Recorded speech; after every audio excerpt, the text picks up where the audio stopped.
Hey folks, I am Blunty, feeling only slightly worse for wear after drinking quite a lot of German beer last night. Yesterday, on a glorious Sydney Saturday, I attended a huge group photo walk. And when I say huge, I mean huge! It was organised through Google Plus and attended by a massive swarm of camera-toting folk. In fact, it was a record turnout.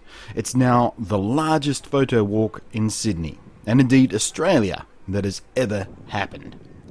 Somewhere past 400 photographers from all walks of life and all ages and all kinds of gear and all experience levels all got together, and as far as I could tell, each and every one of them was having a great time. I certainly did.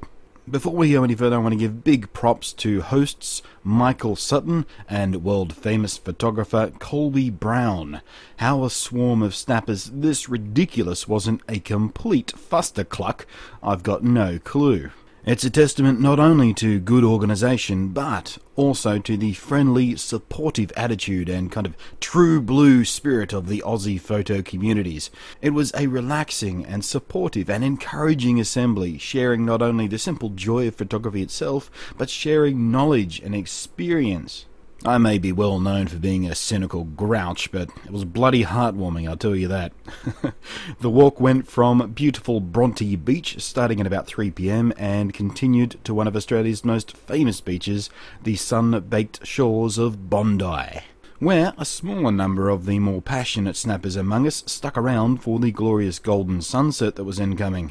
Now, I was fortunate enough to be awarded one of the box full of Samsung Galaxy cameras that were among the many giveaways and prizes on offer from the corporate sponsors, so that was pretty rad. And of course I shot the whole walk with it to try and get to know this latest addition to my camera collection, the quirky Android-based Happy Snapper compact camera, and while shooting with not only a completely unfamiliar camera but also a squarely Happy Snapper focused bit of gear instead of picking up one of my much more serious bits of gear, meant that I wasn't really going to get the best shots I was perhaps capable of getting on the day, but photo walks like this are much more about hanging out with like-minded folk who enjoy stuff you enjoy doing than they are about getting prize-winning shots to be hung in a gallery and forever admired through the annals of time.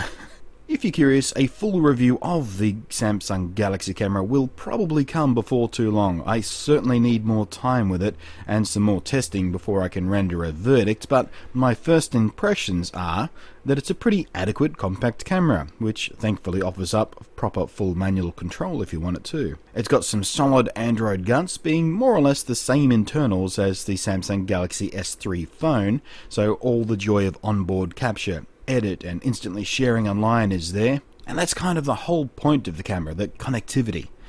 It took me several hours before I really started to get a good feel for how it wants to dance. It certainly took me longer to wrap my head around than most cameras do, so most of my earlier shots were garbage, to be frank. To give you an idea, I took 304 images on the day. From that, I culled about 35 decent shots. But by the time the sun was going down, I started to find my groove a little bit, and it's here where I got my favourite shots of the day. And after the sun had finished going down, some of us went to a nearby German pub, and I had some extremely good sausages, honestly some of the best Frankfurts I've ever had in my friggin' life. And I had quite a lot of delicious German beer, but that's another story.